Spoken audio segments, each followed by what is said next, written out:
Welcome, wherever you are listening from. Take a moment now to settle in. Let the hum of the modern world slip gently into the background. You're about to begin a quiet, unhurried journey far away in time, deep within the folds of history, to a moment long past, yet lingering still, in poetry, in fragments of porcelain, and in the soft perfume of jasmine leaves steeping in hot water.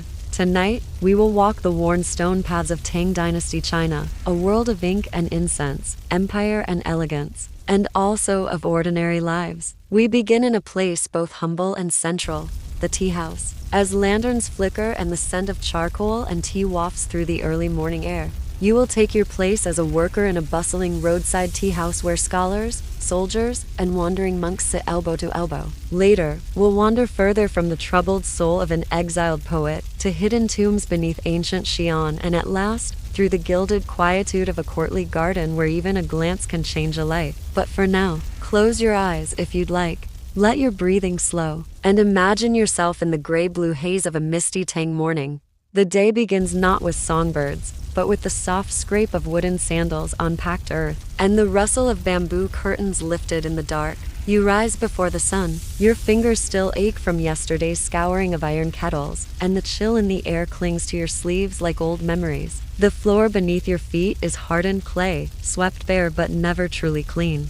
Your first task: boil water. You draw it from a shallow well behind the tea house, its surface still and faintly silver in the pre-dawn light. A wooden yoke balances the heavy buckets across your shoulders. Each step you take sends little ripples across the top. Inside, the hearth waits. You crouch to stoke the coals, coaxing breath into the embers. A curl of smoke rises, perfumed faintly with pine resin. As the water begins to warm, you sweep the floor again. Clay dust always returns. There's a rhythm to it. Sweep, pause, sweep again. You do not hurry. There is still time before the first customers appear. Shelves of delicate cups, rimmed with faded paint, wait to be filled. A tray of pressed tea cakes sits nearby, compressed leaves of jasmine, pu'er, or oolong. Some have been flavored with osmanthus blossoms. You rub your hands together for warmth, releasing the faint scent of yesterday's tea still lingering on your skin. The door is unlatched, and already, he is there, the scholar, always the first to arrive.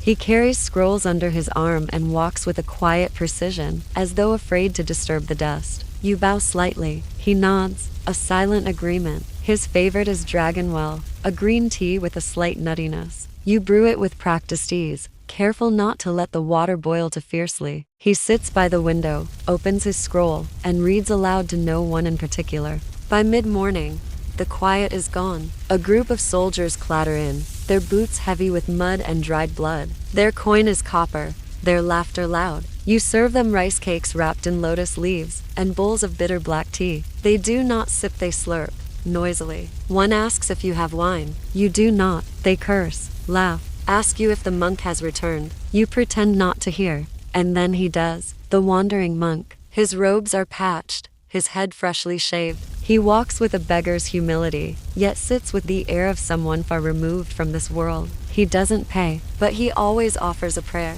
He takes chrysanthemum tea and speaks softly to no one. Sometimes he hums an old tune. Sometimes he sleeps upright, his hands folded. You wipe the same tables dozens of times. The same crumbs, the same stains. You refill kettles, replace cracked cups. You carry trays until your arms tremble. In the corner, a boy plays a flute. His tune is simple, repeating. You don't know his name. He plays for coin, or food, or simply because he always has. Outside, the tax inspector might pass. He doesn't enter often, but when he does, silence follows him. Your master offers tea without charge. The inspector never finishes his cup. You watch the man's eyes drift along the shelves, counting, calculating. You stand behind the counter and pretend not to be afraid. And then he leaves, and breath returns. As the day wanes, golden light filters through the bamboo slats. The scholar is gone. The monk still hums. The soldiers doze.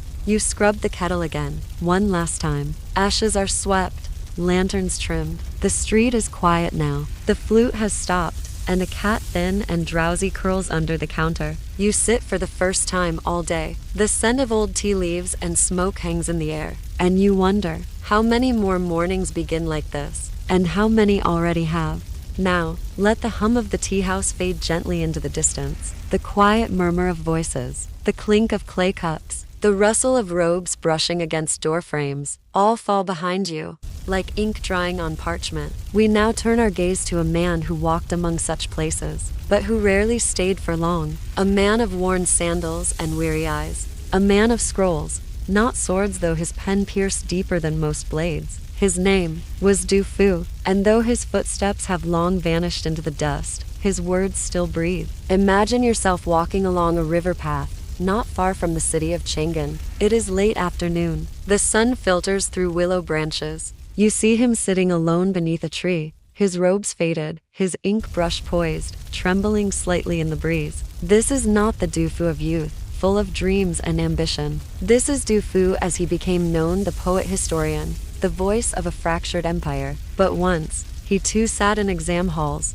just like other aspiring scholars. He came from a once respected family, with ties to officialdom. He studied Confucian classics, wrote verses with delicate precision. He dreamed of court life, of stability, of serving the empire with wisdom. But fate had other ideas. He failed the imperial examination, not once, but several times. The reasons remain debated. Was it poor health, a disdain for court politics, or simply bad luck? Regardless, his dreams of civil service evaporated like morning mist. And so he wandered, through forests, across rivers, along the ridges of mountains and the muddy alleys of border towns, often sick, often hungry, often clutching nothing more than his brush and a blank sheet of paper. But it is in this wandering that his poetry found its soul. Du Fu lived during the Tang Dynasty, a time often remembered for its elegance, art, and innovation.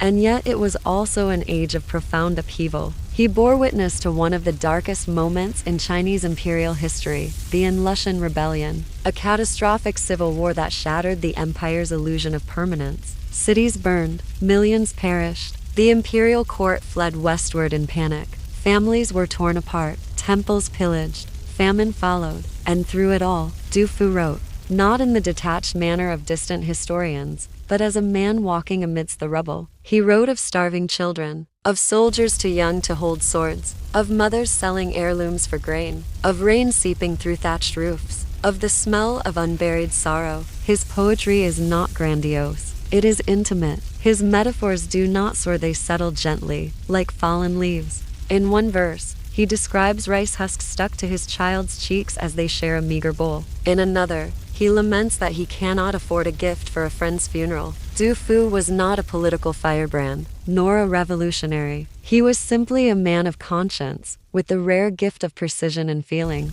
And so he wandered further, to Sichuan, to remote villages, to temples now abandoned.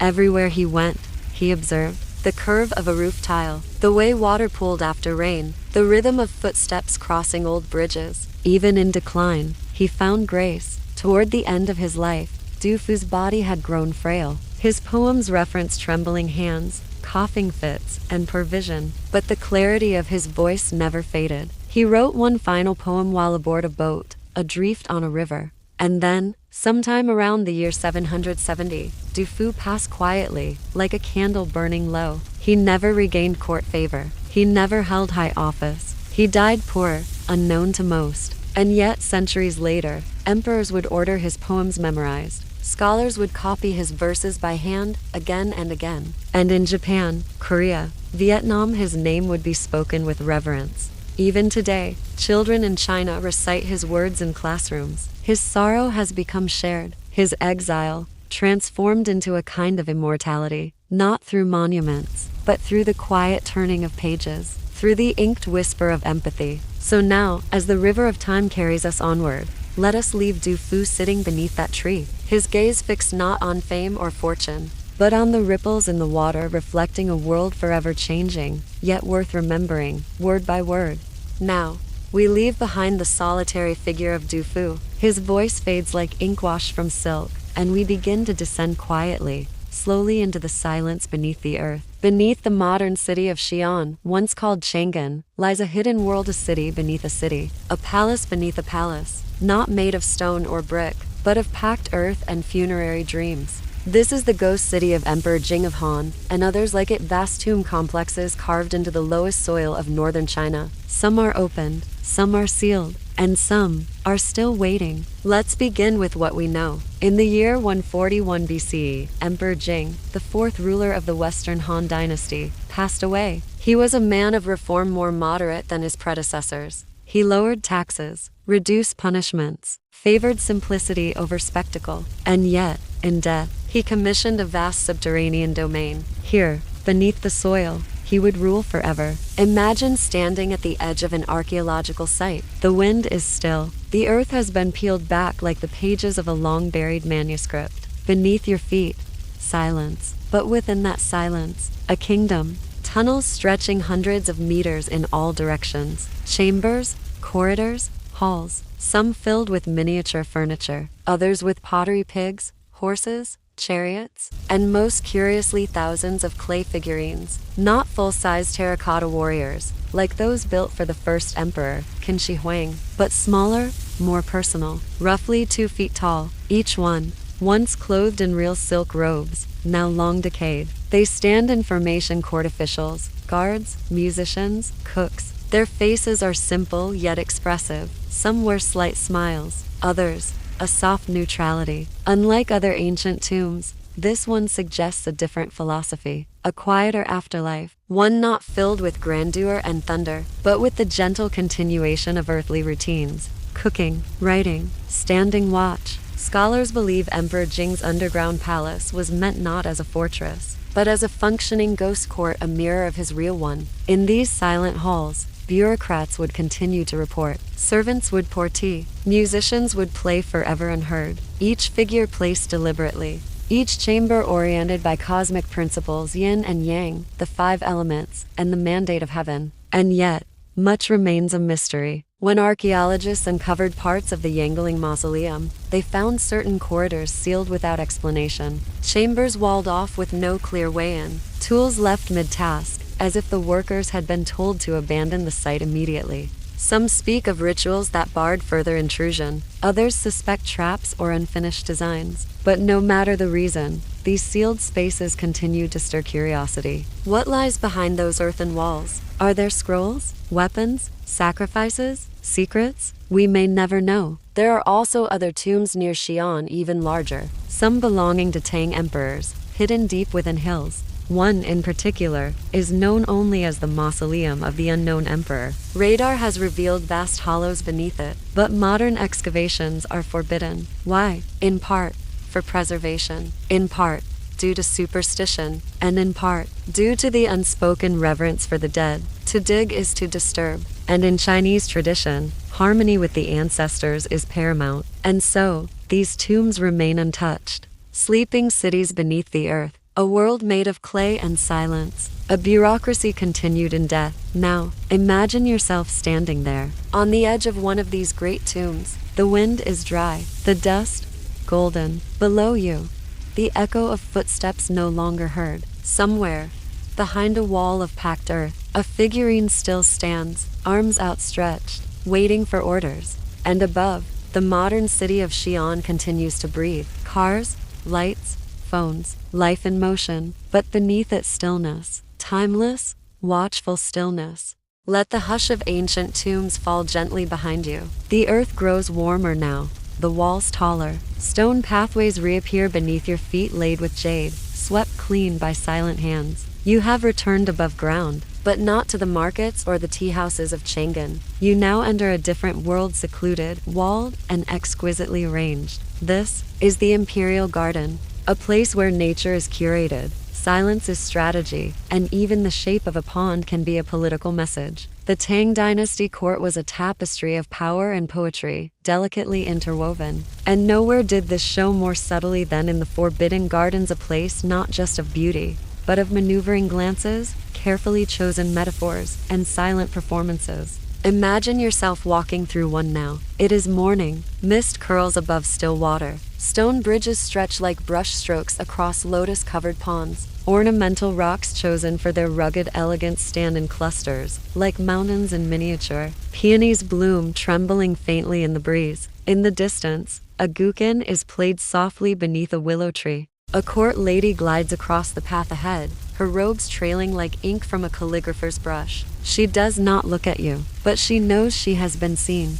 This is a place where sight itself is performance. In the Tang court, the garden was not simply decoration. It was a stage. Every flower, every breeze-swept path told a story. To walk through it was to participate in an unspoken play. Here, the emperor strolled with favored ministers. Here, poets composed verses on command not only for art, but as demonstrations of loyalty, intelligence, and restraint. Poetry was not a pastime. It was a weapon. And within these walls, metaphor could determine fate. To describe a lotus as alone and unbending might be seen as noble, or as veiled criticism. To call the breeze unfaithful might charm the wrong listener. And so, words were chosen like jade pieces in a game of Go. Carefully, slowly, with perfect calm. The court's hierarchy played out in whispers and walkways. Eunuchs, those castrated servants of the palace, held strange, powerful roles. Trusted intermediaries, message bearers, guardians of the emperor's whims. Some ruled in all but name. Others vanished overnight. Court ladies, too, lived behind curtains, sometimes overlooked, sometimes dangerously influential. They tended gardens, memorized poetry, and learned to speak with nothing but their eyes. The empress held court beneath pavilions framed with cherry blossoms. Sometimes she offered plum wine to visiting nobles. Sometimes she watched from afar, unmoving, behind a silk screen. There were tea ceremonies, where silence lasted longer than speech, where the pouring of water, its speed, its sound, its pause could speak volumes. There were festivals, where lanterns floated like fireflies across still ponds, where paper boats carried secret hopes and rhymed disappointments. There were rituals, seasonal, astrological, symbolic, each timed precisely, each echoing an ancient logic where heaven and earth must align. And behind all this beauty, there was isolation. To live in the imperial court was to be wrapped in silk, but bound by silence. Few could leave, even fewer wanted to stay. Longing was a constant companion. Some wrote of it, others tended bonsai trees, clipping roots as though cutting away memories. The garden, though serene, was a mirror of the empire itself, controlled, ordered, watched, beautiful, and quietly cruel. And yet, there were moments when moonlight pooled across a stone bench, when a night breeze stirred the magnolia blossoms, when the laughter of a hidden musician echoed to far. In those moments, even the tightly drawn lines of court life softened, just slightly, and someone, perhaps a forgotten maid, perhaps the emperor himself, might stop and wonder what lay beyond the walls. Now, the garden dims. The lanterns are extinguished one by one. The koi retreat beneath lilies. The footsteps fade, and you are once again outside. You look back through the gate, but all that remains is the rustle of leaves and the lingering scent of incense. As our journey through the quiet corners of Tang Dynasty China draws to a close, take a deep breath and let the echoes of that distant world settle softly around you. We began in the humble tea house, where the rhythm of boiling water, sweeping floors, and whispered conversations shaped the pulse of everyday life. We paused with Du Fu, the poet whose words carried the weight of empire's joys and sorrows, whose pen traced the fragile beauty of a world in turmoil. Then, we descended beneath the city of Xi'an to the silent halls of ghostly courtiers and earthen palaces, where the stillness of ancient ambitions sleeps beneath the living streets. And finally, we walked the secret gardens of the imperial court, a realm of carefully chosen words, poised glances, and delicate power, where beauty and isolation intertwined like shadow and light. These stories remind us that history is not only battles or crowns, but the quiet moments between the breath before the dawn, the scent of jasmine tea, the turning of a page. And now, as you listen in the calm of your own space, let your thoughts drift like paper lanterns on a slow river. Let the past's gentle murmur soothe the edges of your mind. The world you inhabit is warm, safe, and steady. Here, you can rest. Sleep comes softly. Dreams unfold like petals. And when you awake, the stories will still be there waiting, patient and serene. Good night,